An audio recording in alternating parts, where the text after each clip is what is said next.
Let me grab some shave gel. We're gonna clean up John's eyebrows now with the razor. First, I'm gonna take my shave gel, which is just clear, and I'm just gonna put that around his eyes, just to prevent irritation. Some barbers do this without the shave gel, which is fine. I just prefer to use it with the shave gel. Grab me a towel right here. So first step, I'm gonna get the uni right in the middle, stretch that, which he doesn't really have one, so that's cool.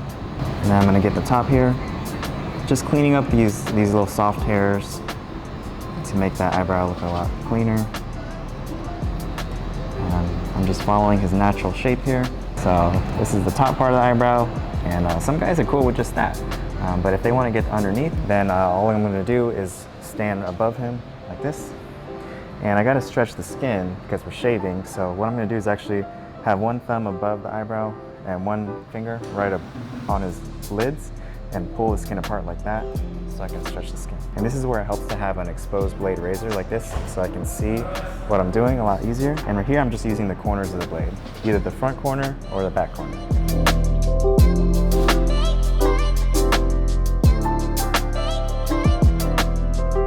First, I'm gonna get anything I might have missed. The first pass in the middle here, starting with the top, just cleaning up the very, very top. I don't want to take it any lower than where his natural eyebrow line is.